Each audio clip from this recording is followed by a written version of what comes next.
ऐसे ही युग शिरोमणि आचार्य भगवान विद्यासागर जी, उनके आदर्श और उनके उद्देश्य समझने की कोशिश करो कि जिनने उपदेश देकर अपनी आत्मा को इतना महान बना दिया कि आज उनके जाने के बाद भी हम सभी उनको याद कर रहे हैं। बंधुओं,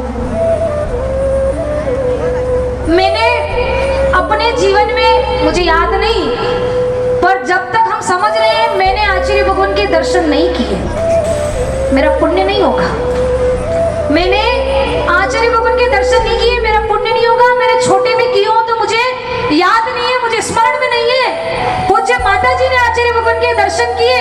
इस सभा में बैठे किस किस ने आचार्य भगवान के दर्शन किए? क्या बात है, ज्ञानियों सबने दर्शन किए, बहुत बढ़िया। मेरा पुण्य नहीं है, मैंने आचार्य भगवान के दर्शन नहीं किए। पूज्य माता जी का पुण्य था, इन्होंने आचार्य भगवान के दर्शन किए। अरे दर्शन किए, इन्होंने दर्शन किए। दर्शन करने के बाद इन्हें अपने आप को आचार्य भगवान के समान बना दिया। मैंने दर्शन नहीं किए, मैंने दर्शन नहीं किए, फिर भी हमने सब कुछ छोड़ दिया और आपने आचार्य भगवान के दर्शन किए।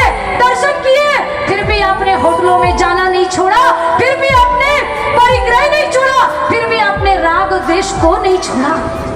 दर्शन किए, बताओ बताओ अशोक अंकल, दर्शन हुए? ऐसे दर्शन हुए? अरे मेरा पुण्य है, मैंने दर्शन नहीं हुए, लेकिन फिर भी आपका पुण्य नहीं है, आपको दर्शन हुए तो भी नहीं छूटा, शब्द व्यसन नहीं छूटे। उस महान आत्मा के दर्शन करने के बाद भी नहीं छूटा। बुंदेलखंड की आत्माओं से पूछो, जिनने उस छवि को देखते ही अपना सब कुछ छोड़ दिया। कितनी आत्माएं?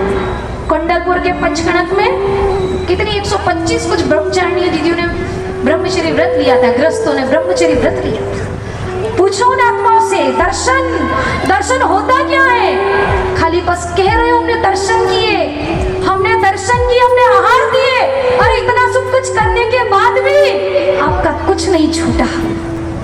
छूटा क्या किसी का? नहीं छूटा। दर्शन करना निरर्थक हुआ कि सार्थक हुआ? कैसा हुआ?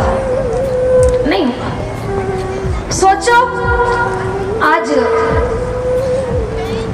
हम सभी बैठे हैं, बहुत सारे वक्ताओं ने विनयांजलि दी, सुना हमने सबको, सब सुन रहे हैं। 1 बजे से लेके 4, साढ़े 4, पौने 5 बज रही है, सबका सुन रहे हैं। सब अपनी अपनी बात यहाँ पर कह रहे हैं कि आचार्य भगवान ने कुछ अपने आदर्शों को बताया है, कुछ उद्देश्यों को आपके बीच में रखा है। सुन रहे थे सभी लोग, सब अपनी अपनी बात कर रहे थे। इस मंच पे हिंदू धर्म का व्यक्ति आके भी कह के जा रहा है, कितनी अच्छी बात उसने कही कि आचार्य भगवान के उद्देश्य, उनके आदर्श, उनको अपन को जीवंत रखना है और उनके आदर्शों पे हमें चलना है।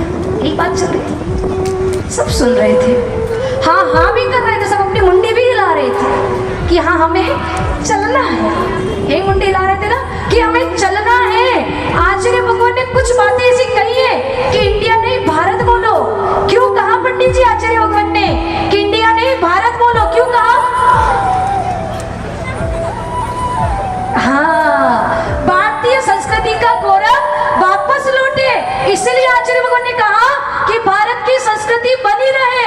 इसलिए आचार्य भगवान ने कहा कि इंडिया नहीं भारत बोलो। और अपने लोग क्या कर रहे हैं? उनके आदर्शों पे चल रहे हैं। इंडिया, हम भारत की संस्कृति छोड़ के इंडिया की संस्कृति को अपना रहे हैं। यही हो रहा है ना? फटे कपड़े, शॉर्ट कपड़े पहन के विदेशों में जा रहे हैं और घूम घूम कर सोशल मीडिया पर वायरल कर रहे हैं। ससुर जी बैठ के लाइक कर रहे हैं। वाह, आदर्शों पे चलना है हमें गुरु के आदर्शों पे चलना। आप विनयांजलि देने बैठे हो, सोचो विनयांजलि कैसे दी जाती है? दो ना विनयांजलि, इस युग के सरताज को विनयांजलि दो ना।